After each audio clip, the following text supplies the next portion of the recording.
one of the things Shah Wali Allah says is that at the moment of death, a lot of openings will happen. That's why martyrs, the Prophet ﷺ said, the only person that wants to come back to the world in order to die again and again is the martyr. Because of the experience of death, what happens at that moment. It's so incredible.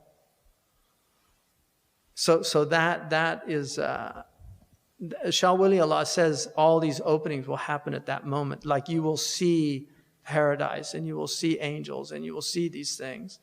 And that's why Man ahabballahu liqa'ahu, he said that he interpreted that to be at the moment of death. What Aisha radiallahu anha was talking about was kuluna nakrahul maut. In other words, it's a natural thing to dislike death. None of us, I mean, we're designed to avoid these things. Like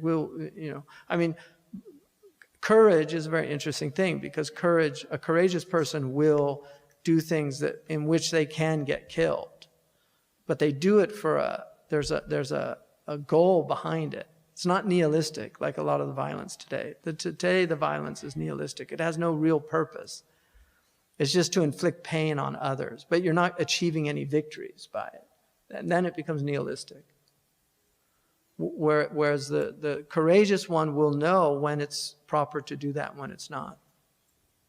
So everybody, that point is well taken. But Sheikh, I was wondering more of like maybe there's a connection to Maulana Rumi, because he mentions like this idea of dying before. Yeah, that's what I wanted to. I had it here. I was going to recite that, because Rumi, and I don't know if he got this. He probably had read Raghib, but he was a great inspired poet. So when he's talking about this is not evolution. It's the fact that we were mineral, and then we became vegetable, and then we became animal. So those are the stages of creation, because your body comes from the earth. So that's the mineral phase. And then you go into the vegetative, which is the growth and nutrition. And then you go into the animal, which is sentience, feeling. And then you become human. It's a different type of creation. So he says, I died as mineral and became a plant. I died as plant and rose to animal. I died as animal and I was human. Why should I fear? When was I less by dying? Yet once more I shall die human, to soar with angels, blessed above. And when I sacrifice my angel soul, I shall become what no mind ever conceived. As a human, I will die once more, reborn. I will with the angel soar. And when I let my angel body go, I shall be more than mortal mind can know. So that is essentially saying the same thing. What did you ever lose by dying? And that was the point of Raghib at the end of the book, is that, you were a nutfa, and then Allah made you alaqa, and then you became mudgha, and then you became laham and idam, and each stage you were getting better. So you weren't losing anything by dying from the previous thing. And then you're made a human, and then you're going to die. So he's saying the verse is very clear that each stage was better than the previous stage. So death will be better.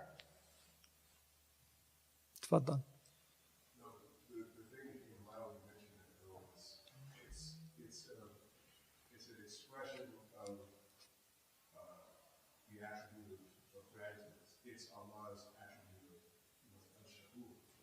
He takes a little bit that's there and makes it better. But each stage becomes more rarefied and better and better and better. So the fact that process, that phenomena exists as it does, is a proof of his gratitude, by virtue of it being a steady improvement and again a steady rarefication, and it just gets better and better. Yeah, and better. And it's happening everywhere, all the time. Alhamdulillah.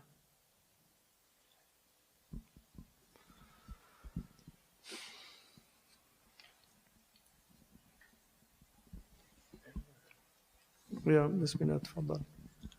So you mentioned that death is essential for the completion of human potential, and that makes me wonder whether the fana that is granted to the great saints, Right. whether that's also a form of death.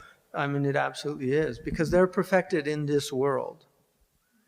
So the, I talked about that earlier, that the path of salvation, which is the majority of Muslims are on, is different from sanctification. So the path of sanctification involves a death here in this world, which is the death of the ego, and those are the kummal.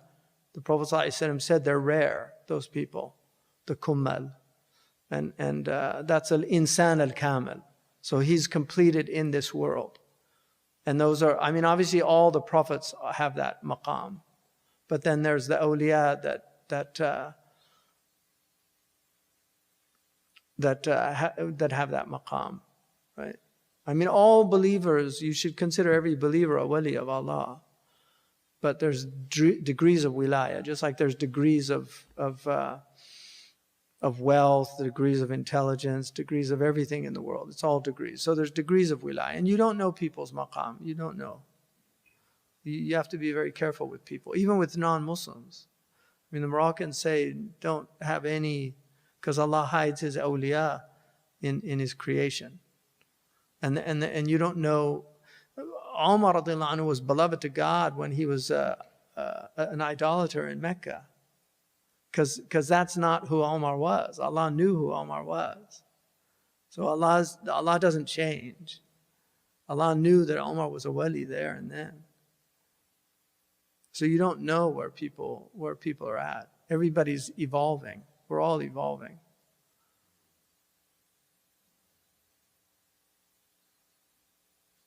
Dahya. Musab, afwan.